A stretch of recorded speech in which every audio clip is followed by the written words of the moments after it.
Hello everyone, आज हम class 10 civics का चैप्टर नंबर 1 पढ़ने वाले हैं जिसका नाम है पावर शेयरिंग।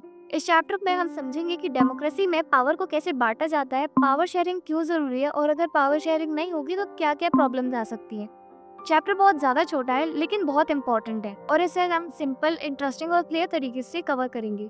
तो बिना टाइम वेस्ट करिए चलिए स्टार्ट करते हैं। हमारी शुरुआत होती है दो देशों की कहानियों से, बेल्जियम और श्रीलंका।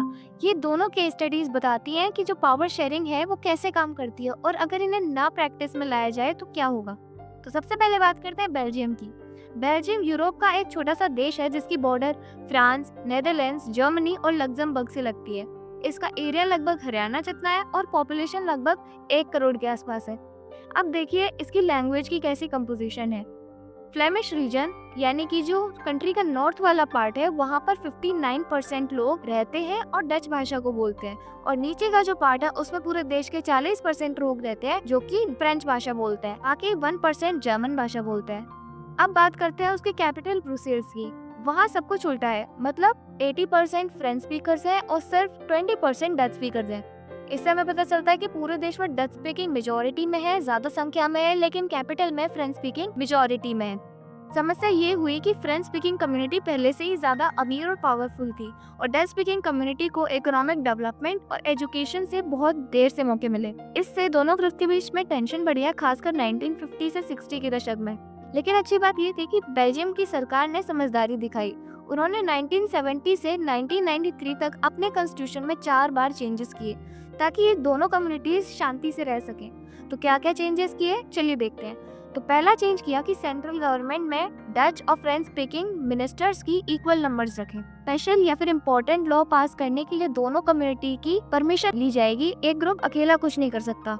थर्ड चेंज ये किया कि सेंट्रल गवर्नमेंट की कई सारी पावर स्टेट गवर्नमेंट्स को ट्रांसफर कर दी गई और जो स्टेट गवर्नमेंट थी वो उसे इतनी पावर दे दी गई कि वो इंडिपेंडेंटली काम कर सके। फोर्थ चेंज ये किया गया कि ब्रुसेल्स के लिए अलग से एक स्पेशल गवर्नमेंट बनाई गई जिसमें दोनों कम्युनिटीज को बराबर रिप्रेजेंटेशन दिया गया। और सबसे यूनिक था फिफ्थ चेंज, कम्युनिटी गवर्नमेंट बनाने का, जो 3 लैंग्वेज ग्रुप्स जो कि थे डच, फ्रेंच और जर्मन, इन सभी के लिए अलग अलग थी। ये कल्चर, एजुकेशन और लैंग्वेज से रिलेटेड कामों पर लॉ बनाती थी। तो कुल मिलाकर बेल्जियम में 3 लेवल की गवर्नमेंट्स है, सेंट्रल, रीजनल और कम्युनिटी गवर्नमेंट। ये कॉम्प्लेक्स लगता है लेकिन इससे अभी तक बेल्जियम में शांति बनी है। इतना अच्छा मॉडल देखकर ब्रुसेल्स को यूरोपियन यूनियन का हेडक्वार्टर भी बना दिया गया। ये थी बेल्जियम की सक्सेस स्टोरी। अब दूसरी कहानी है श्रीलंका की। श्रीलंका एक आइलैंड कंट्री है जिसकी पॉपुलेशन लगभग 2 करोड़ है और इसकी कैपिटल है कोलंबो। यहाँ की एथनिक कंपोजिशन कुछ अलग है। यहाँ पर जो 74% पॉपुलेशन है वो सिन्हाला लैंग्वेज बोलती है, 80% बोलती है तमिल लैंग्वेज। और इसमें भी 2 तरीके की तमिल्स हैं, पहले है श्रीलंकन तमिल्स या नेटिव तमिल्स और दूसरे है इंडियन तमिल्स। श्रीलंकन तमिल्स वो तमिल्स थे जो पहले से ही श्रीलंका में रहते हैं और इंडियन तमिल्स वो लोग थे जो इंडिया के थे और कॉलोनियल पीरियड में ब्रिटिशर्स के द्वारा प्लांटेशन के लिए लाए गए थे श्रीलंका के अंदर और वो वहीं बस गए। 7% जो बचे हुए लोग थे वो थे क्रिश्चियन, जो दोनों भाषाओं में आती थी। और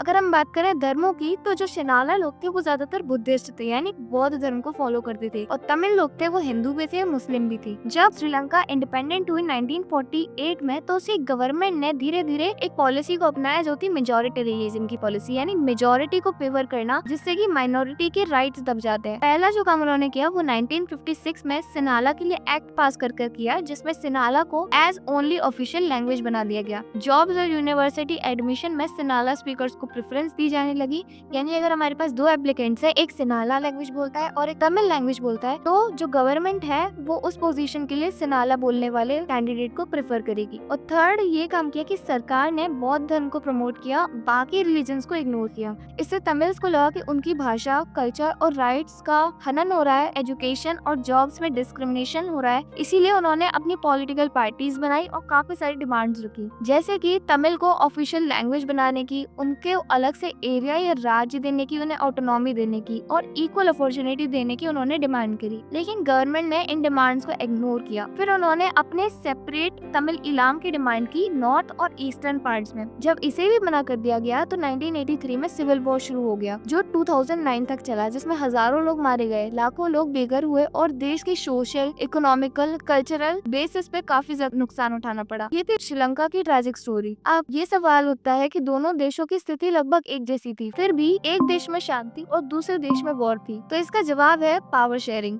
बेल्जियम ने पावर शेयरिंग की, इसीलिए वहाँ पर शांति बनी रही। और जो श्रीलंका की गवर्नमेंट थी उसने मेजोरिटी को प्रेफरेंस दी, पावर शेयरिंग नहीं की, इसीलिए वहाँ पर वॉर हो गया। तो इससे हम 2 पॉइंट्स निकाल सकते हैं कि पावर शेयरिंग क्यों डिजायरेबल है। तो पहला जो रीजन होगा वो प्रूडेंशियल रीजन होगा, यानी कि प्रैक्टिकल रीजन होगा, उसे इम्प्लीमेंट करके देखा जा सकता है। तो प्रूडेंशियल रीजन के अंदर आता है कि पावर शेयरिंग सोशल ग्रुप्स में कॉन्फ्लिक्ट की जो पॉसिबिलिटी है उसे कम करती है, जिसकी वजह से पॉलिटिकल स्टेबिलिटी बनी रहती है। और दूसरा रीजन है मोरल रीजन, जिसके अंदर कहा जाता है कि पावर शेयरिंग डेमोक्रेसी की आत्मा है, सोल है। जितनी ज्यादा पावर शेयरिंग होगी उतनी ही बेहतर सरकार बनेगी। अब हम बात करते हैं फॉर्म्स ऑफ पावर शेयरिंग, यानी पावर शेयरिंग को किस तरीके से प्रैक्टिस किया जाता है। तो पहली है हॉरिजॉन्टल डिस्ट्रीब्यूशन ऑफ पावर, यानी कि पावर को एक ही लेवल पर 3 ऑर्गन्स में बांटा जाता है, लेजिस्लेचर, एग्जीक्यूटिव, जुडिशरी। इसमें कोई भी लेवल बड़ा या छोटा नहीं होता, सब बराबर होते हैं। ये एक दूसरे को चेक करते हैं और पावर बैलेंस रहती है, इसीलिए इस सिस्टम को system of checks and balances कहा जाता है। Second, vertical distribution of power की, इसे हम फेडरलिज्म बोलते हैं, यानी कि इसमें पावर को अलग अलग लेवल्स पे बांटा जाता है। फॉर एग्जाम्पल सेंट्रल, फिर स्टेट, फिर लोकल गवर्नमेंट, ऊपर से नीचे पावर शेयर होती है। अब हम बात करते हैं third form of power sharing, that is among different social groups, यानी अलग अलग सोशल ग्रुप जैसे लिंग्विस्टिक, रिलीजियस, कास्ट में पावर शेयरिंग करना। इसका एग्जांपल है बेल्जियम की कम्युनिटी गवर्नमेंट, और इंडिया में रिजर्वेशन इसका हिस्सा है। अब हम बात करते हैं fourth form of power sharing, that is among different political parties, pressure groups and movement. Power को parties, trade union, student union, business group में शेयर किया जाता है। ये सरकार में प्रेशर डालते हैं ताकि उनकी डिमांड्स पूरी हो सके। तो दोस्तों ये था पूरा चैप्टर पावर शेयरिंग। उम्मीद है सब क्लियर हुआ होगा और डेमोक्रेसी में पावर शेयरिंग क्यों जरूरी है सब समझ में आया होगा। अगर वीडियो अच्छा लगा तो लाइक जरूर करना और चैनल सब्सक्राइब कर लो ताकि क्लास 10 के बाकी चैप्टर इसी तरीके से आसानी से समझ आ सके। नेक्स्ट वीडियो में मिलते हैं, तब तक take care and thanks for watching.